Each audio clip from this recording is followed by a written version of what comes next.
C'est avec plaisir encore une fois que je vous accueille afin de répondre à vos questions.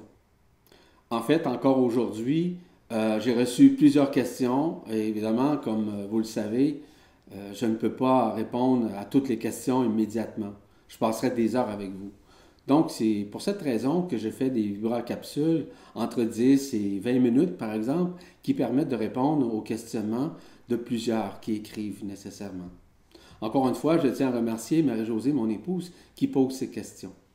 Donc, sans préambule, merci beaucoup pour ces questions à tout le monde et je vous invite de nouveau à pouvoir reposer d'autres questions si toutefois le cœur vous le dit. Donc, la première question aujourd'hui nous vient de Patricia qui dit « Bonjour Yvan, j'entends, lis et emploie souvent le verbe bénir et je voudrais savoir ce qui se passe réellement au niveau invisible énergétique. Quand je dis que Dieu te bénisse, je pense comprendre cela signifie qu'on appelle la protection divine sur quelqu'un.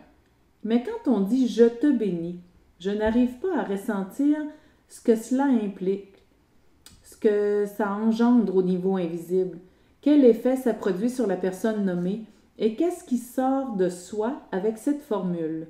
Je vous remercie Yvan pour votre réponse. Namasté, Patricia. Patricia, merci beaucoup pour votre question. La bénédiction, rappelez-vous d'une chose, c'est qu'à chaque moment où vous avez une intention, une pensée de bénir, vous le faites également pour vous-même. Ça, c'est fondamental. Et pourquoi? Parce que la bénédiction, vous savez, elle doit être, on va dire, urbi orbi. Je vous explique. Ça veut dire de l'est à l'ouest et du sud au nord, par exemple. OK? Ça veut dire qu'elle bénit également l'être auquel vous pensez, auquel vous souhaitez bénir en tant que tel, mais vous le faites également à l'intérieur de vous. Chaque bénédiction, quelle qu'elle soit, se manifeste dans votre propre invisible, notamment au niveau du cœur vibral.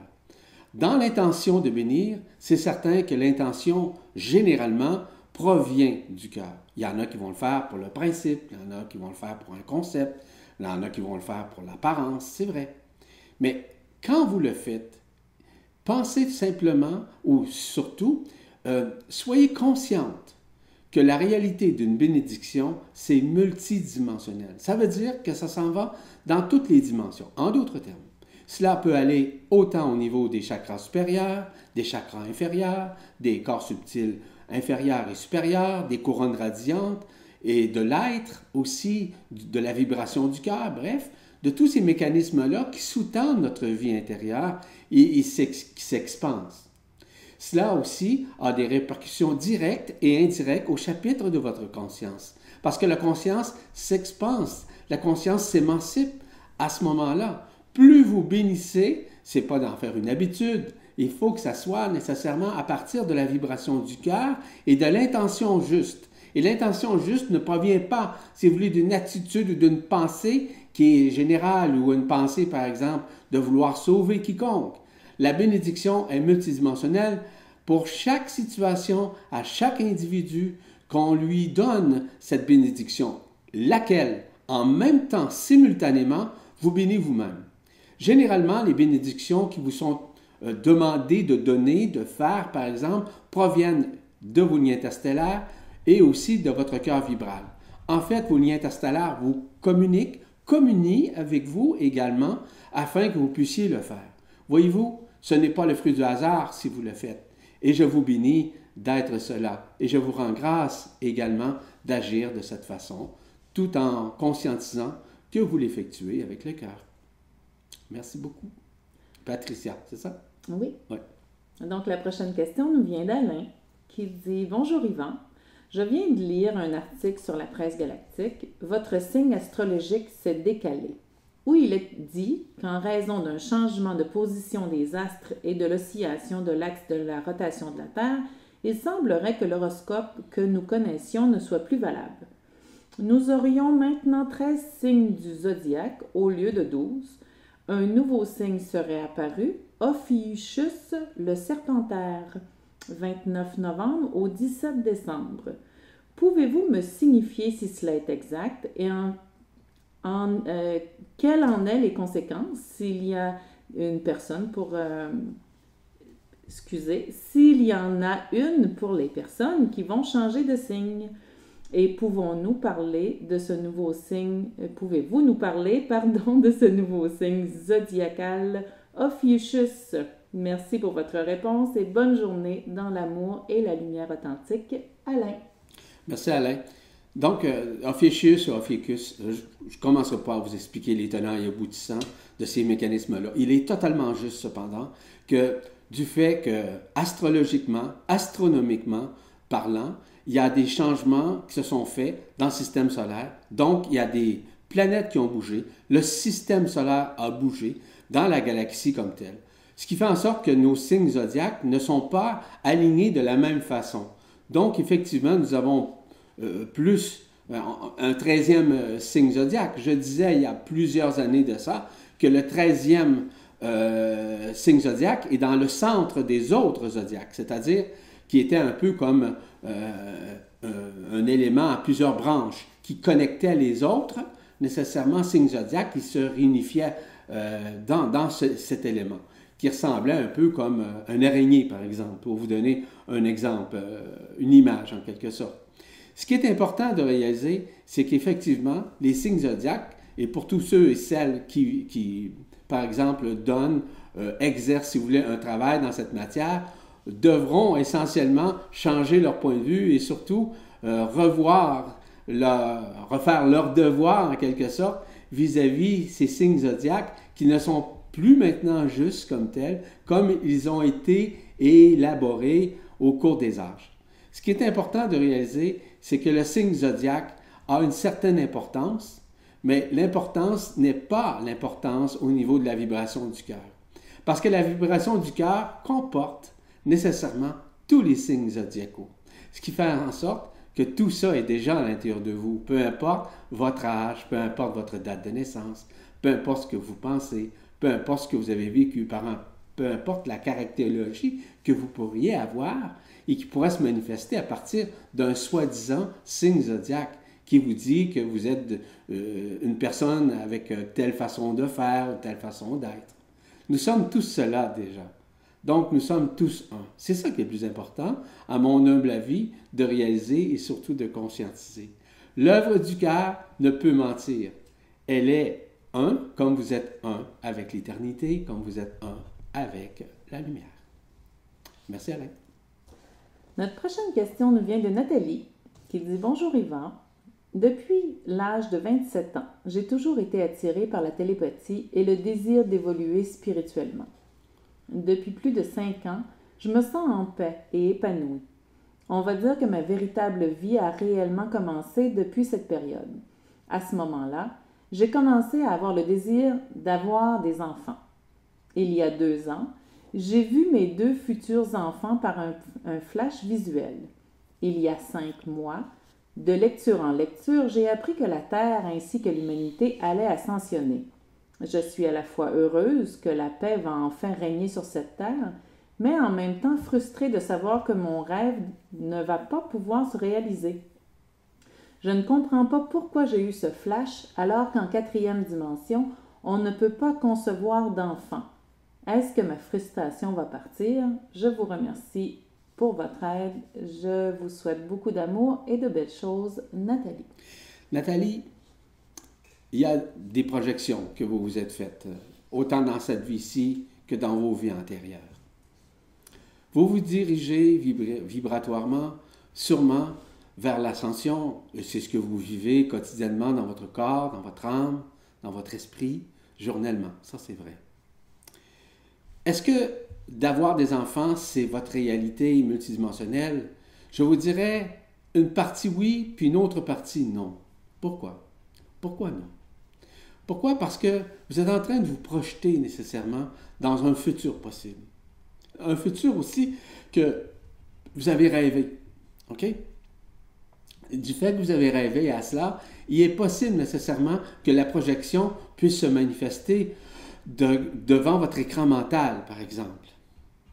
Cependant, il y a des possibilités que cette manifestation-là puisse se faire après l'ascension où vous pourriez vous retrouver nécessairement dans un plan, dans ce qu'on appelle, et ce que j'appelle une 3e dimension unifiée, où vous pourriez vous manifester à ce moment-là et pouvoir avoir des enfants. Sauf que la mécanique quantique, dans la troisième dimension unifiée, n'est certes pas celle dans notre monde ici, qui est un monde de souffrance. Donc, effectivement, vous ascensionnez, effectivement, la Terre ascensionne également. Elle a déjà un grand processus, on pourrait dire, d'entamer aussi, de régler, de transcender. Donc, c'est à vous maintenant à vivre le moment présent le plus possible.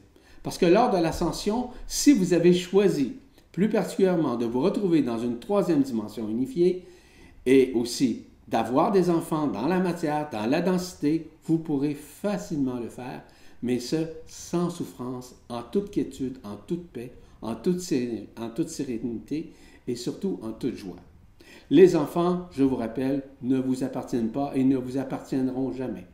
Nous sommes simplement les aides qui les aident nécessairement à les éduquer, les psychoéduquer. Cependant, en troisième dimension unifiée, ce n'est pas vous qui devenez. Il y a des tuteurs qui sont présents pour pouvoir s'occuper, se charger de la psychoéducation, de la métapsychologie des enfants. Donc, voyez-vous, ce dont nous vivons ici, c'est totalement illusoire et nous sommes encore confinés dans un monde d'enfermement. Tandis qu'en troisième dimension unifiée, nous sommes dans la conscience universelle, nous sommes en contact avec le corps d'être-té, le double également, le double éthérique à l'intérieur de nous, ce qui fait en sorte que ces émanations ne sont certes pas les mêmes que l'illusion dans laquelle nous vivons ici. Merci beaucoup de votre question. À bientôt. La prochaine question nous vient de Valérie, qui dit « Bonjour Yvan et Marie-Josée, voici ma question. J'entends pas mal parler des agents de la fausse lumière. Comment faire la distinction entre les vrais et les faux, car le démiurge est très malin et il sait très bien manipuler dans le sens de la lumière.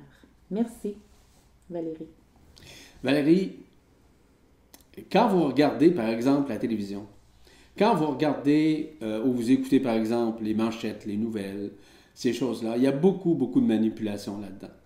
Vous savez, on dit l'expression « le diable est dans les détails ». Et ça, c'est vrai. En d'autres termes, les gens s'enfarchent dans les fleurs du tapis. Et les gens tentent de connaître. Les gens jugent sur n'importe quoi, jugent n'importe qui, ne sachant pas vraiment les tenants et aboutissants de ces situations, méconnaissant nécessairement pas tout ce que la personne a le vécu dans un geste quelconque. Donc, le diable est dans les détails. On souhaite toujours avoir plus de détails face à une situation, une circonstance, ou encore, peu importe ce qui a pu se passer dans un événement quelconque. Vous savez une chose, que vous parliez de démiurge, etc.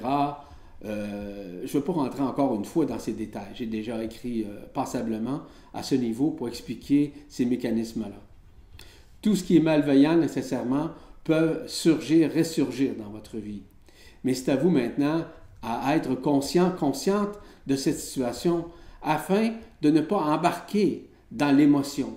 Tout ce qui est relatif à des émotions dites horizontales qui nous mènent à une émotion négative ou une émotion positive, c'est pas de la vraie émotion. Ce sont des émotions, mais ce sont des émotions qui sont relatives, si vous voulez, à la dualité, à la division, qui divise la conscience, qui divise la tête, qui divise le cœur. En fait, ce qui est important, c'est de pouvoir vivre des émotions qui sont beaucoup plus à la verticale, avec une joie, avec une vibration, avec un pleur. Vous mettiez, par exemple, à pleurer spontanément. Mais ce pleur-là est également une joie intérieure.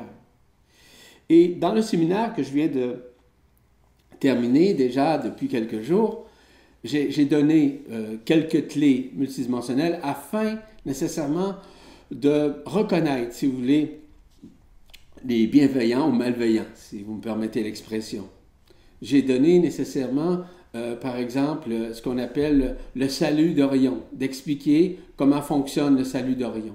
Le salut d'Orion, c'est très, très simple.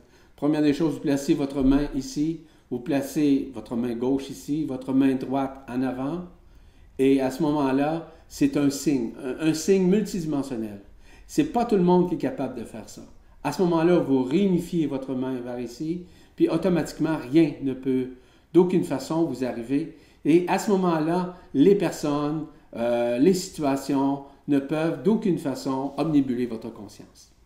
Merci beaucoup pour votre question. Donc, la dernière question pour aujourd'hui nous vient de Denise qui dit « Bonjour, Monsieur Poirier. Souvent, ma vision devient double et je suis à l'aise avec cette vision. Cependant, je me demande dans quel but cela se produit. À noter qu'au centre de cette vision, il y a souvent un orbe de lumière ou même des lasers de lumière qui me viennent du soleil, des étoiles, du ciel, bref. Merci à l'avance pour votre réponse. Denise. Merci Denise pour votre question. Évidemment que du fait que nous ayons et que nous soyons adombrés de la lumière authentique, et à l'intérieur de la lumière authentique, il y a des strates de lumière. Et dans ces strates de lumière, on retrouve quoi? On retrouve des rayons cosmiques, c'est-à-dire des rayons gamma, des rayons ultraviolets. On retrouve aussi des énergies, des sons, des couleurs, des vibrations, des ions, des ondes de vie. Bref, tous ces mécanismes-là sont déjà à l'intérieur de nous. Mais ils se manifestent à l'extérieur de nous, pensant que ça vient de l'extérieur. En réalité, ils proviennent en partie de l'extérieur, mais ils nous adombrent en notre propre intériorité, et c'est de cette façon-là que nous les projetons, soit consciemment ou inconsciemment. Rappelez-vous que toutes ces couleurs, tous ces rayons, tous ces mécanismes font partie de votre multidimensionnalité. Tous ces rayons, toutes ces énergies viennent nécessairement vous purifier, viennent nettoyer votre corps, viennent nettoyer également votre âme, afin que ressurgisse, voire que votre esprit puisse nécessairement se manifester dans de plus récentes spontanéités au niveau de votre être. En d'autres termes, graduellement, ces rayons, ces énergies, permettent à l'âme de se tourner graduellement vers l'esprit afin de vous libérer des affres de l'emprisonnement et de vivre votre ascension quotidienne en toute quiétude, en toute paix et surtout en toute certitude. Merci beaucoup pour votre question. Alors, ce qui met fin justement à cette Vibra capsule transdimensionnelle, je remercie tous et toutes d'avoir posé ces questions. D'autres Vibra capsules viendront au cours des prochains temps. Encore une fois, un grand merci à Marie-Josée. Je vous rends grâce et je vous dis à bientôt. Au plaisir. Au revoir.